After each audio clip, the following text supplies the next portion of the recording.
Hey, what's going on, everybody? It's Denny Keltz again with Top Dog Sales Training. In this video, I'm going to break down how you can become a trade-in specialist. Obviously, if you work in car sales, the whole point of this is so that you can get better at devaluing the trade and explaining it properly as a professional to your customers so that they can understand why they're getting the value that they are getting.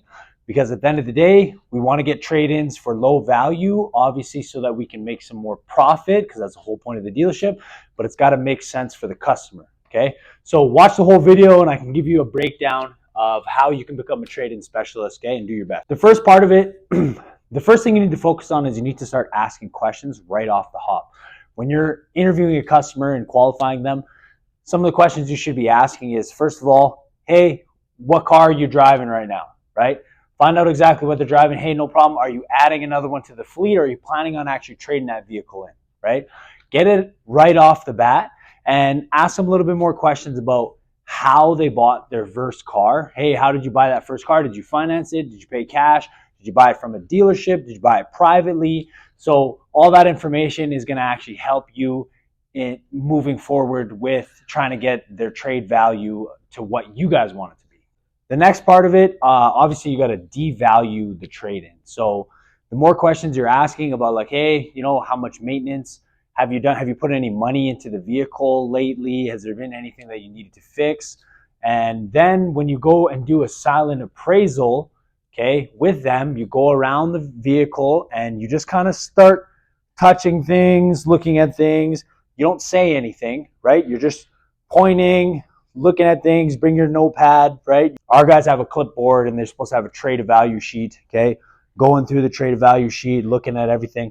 The customer's just naturally going to start trying to sell you their vehicle, okay? And they're also going to start explaining, oh, that car, I didn't see that, you know, that little, that pillar when I was backing up. And yeah, no, my daughter did this. And, you know, they're going to just start pointing out things that, and they're going to start devaluing the vehicle already, because psychologically they're starting to feel like, okay, you know what, maybe it's not worth as much as I thought it was, based on all, you know, the little things and nicks and scratches and things that are need, the repairs that are needed. Okay. Another thing is, when you get down to presenting the numbers, you need to actually have the information and backing your claims. Okay, so you can back why exactly you're giving them $10,000 instead of, oh, we saw on Auto Trader the same car going for $16,000, $17,000, right? So you need to be able to explain that and let customers know that, okay, have you ever traded a vehicle in at a dealership before? Oh, you haven't. Okay, no worries. So you're setting the expectations early.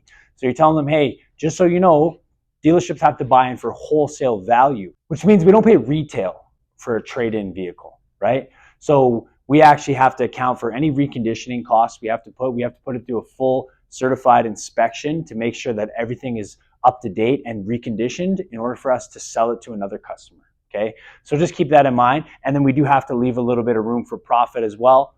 So keep those things in mind. So what we use is we actually use Carfax Canada. Okay, we're over in Canada.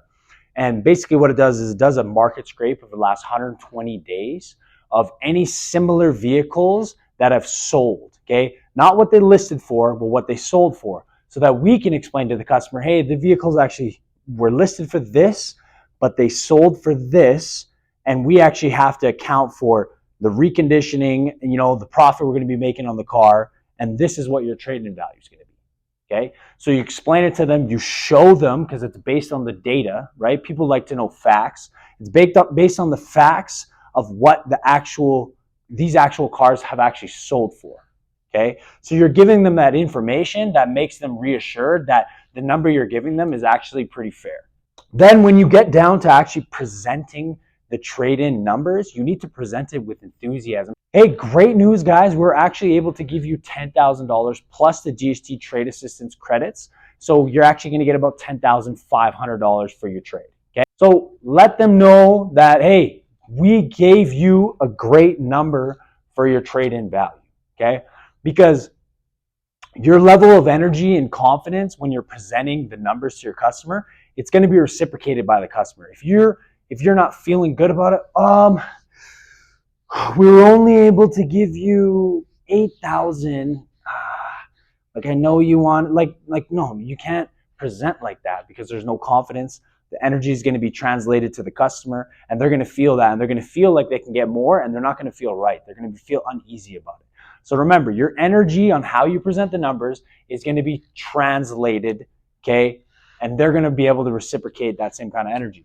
So this is how you can become a trade-in specialist. You got to ask the right questions, devalue their trade, do a silent appraisal to devalue the trade more. Have your information ready as to why you're giving the customer the value that they're giving so that you sound like the professional. And then at the end, obviously you got to present the numbers with enthusiasm so the customer actually feels like they're getting the fair value for the trade, okay? Hope you guys got some value out of this. If you did, hit the like button, hit the subscribe button, and follow for more.